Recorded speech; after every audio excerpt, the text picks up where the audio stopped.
I'm Jay. And I'm John. And we're Bucket List Travellers. And in this video, we answer the question, how expensive is travelling in Albania? So firstly, why visit Albania? Well, Albania has some of the friendliest people we've ever met on our travels. We felt so welcome there. And as well as that, it's a very affordable travel destination that's largely off the tourist trail. Yeah, in addition to that, we also love the food there. And Albanian Riviera has some amazing beaches. Yeah, definitely. Our trip to Albania was a bit under 3 weeks, and we could have easily spent longer exploring the country.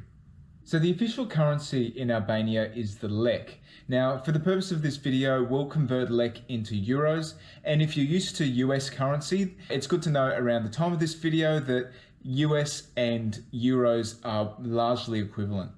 We're going to break down our Albania travel expenses by each category. Our first category being accommodation.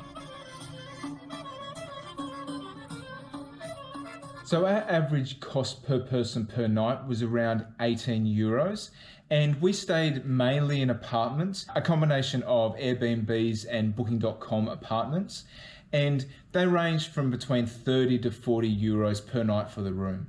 And the standard of the accommodation was really nice. We were so impressed with the accommodation in Albania. Yeah, it was really, really good. So you'd get dishwashers, you'd get washing machines, you'd get really modern looking apartments, and you'd even get Netflix as well, just to top it off.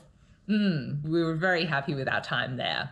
So there is a range of accommodation in Albania for all different types of budgets. A bed for one person will cost you between 7 and 20 euro per night. For mid-range accommodation, a room for a couple will cost you between 25 to 100 euro per night. And then for luxury accommodation, you can expect to find a room for a couple for 70 to 230 euro per night. So a few accommodation tips for you. We were in Albania at the start of June. June through to August is the peak period for Albania. So in terms of best time of the year to visit, we would say late May, early June, or September after the peak season.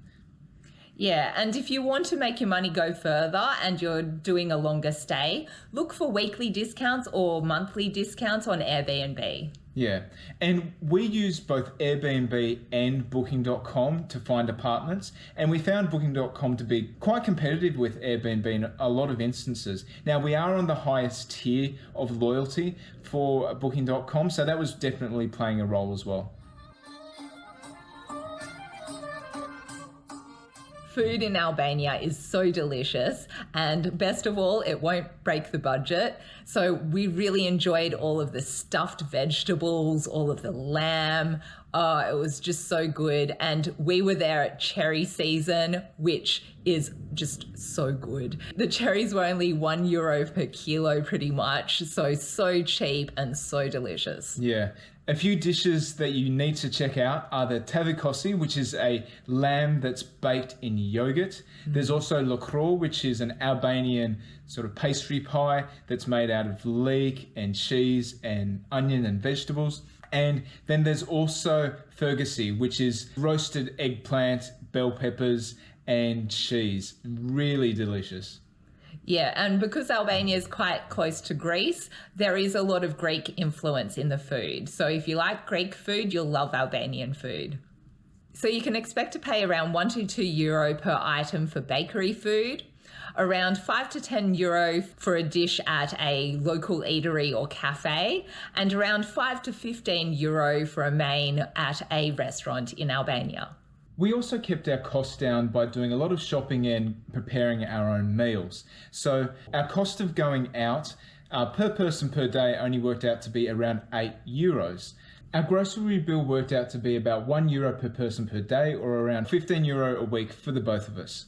So what we loved about Albania was that you can find greengrocers everywhere, and it was quite unique in a way. So even in bigger supermarkets, the grocery section would be outside the section of the rest of the supermarkets, and you'd pay for the fruit and vegetables separately, which was quite interesting and unique.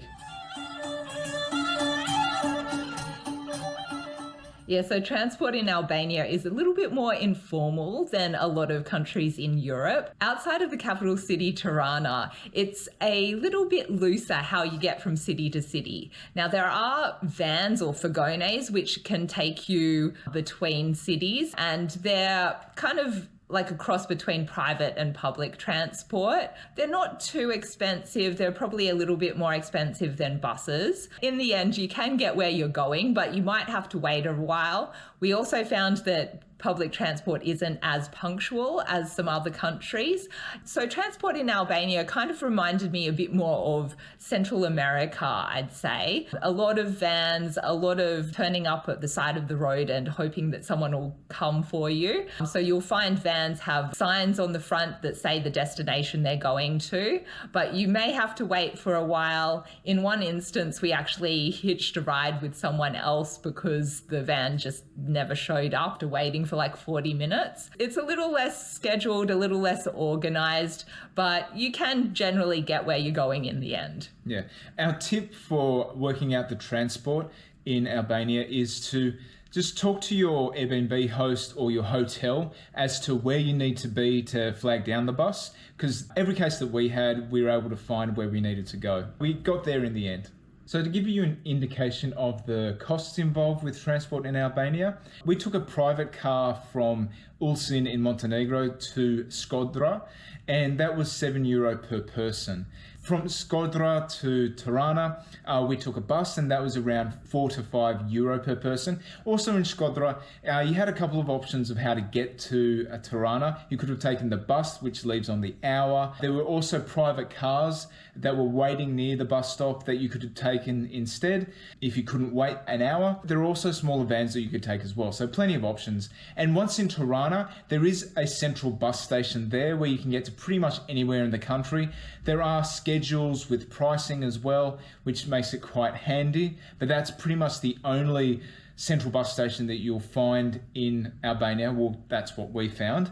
In other places, we just had to wait by the side of the road. So other places to get from one city to the next, it ranged from about €4 through to €6 per person.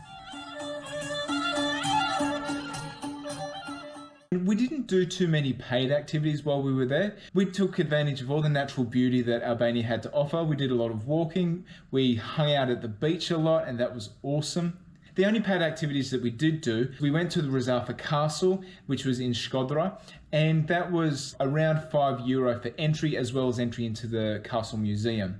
And while we were in Tirana, we went to the Bunk Art Museum, and that was also around €5. And if you want to lounge by the beach and in a sun lounger, then you can pay for a sun lounger for the day. And that will vary depending on the location and the season. It can go anywhere up to about €15 for the day.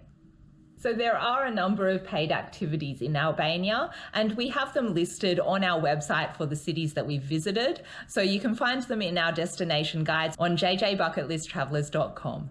And now a few final considerations that you might be thinking of when traveling to Albania. So in terms of border crossing costs, there are none. So going into or out of Albania, you don't have to pay anything, which is great. And then also finally, COVID costs. So there are no COVID requirements to get into Albania. So you don't need to pay for a COVID test, nor do you need to pay for a COVID test to go to nearby countries. So our total Albania trip cost was a bit under €30 per person per day. So over the 3 weeks that we were in Albania, we spent a bit over €1,000. We hope you enjoyed this Europe travel vlog about travel costs in Albania. If you did, then give it a like and let us know in the comments. So this is our first Albania travel vlog. If you want to explore more of Albania with us, make sure you subscribe. We are Bucket List Travelers. See you next time.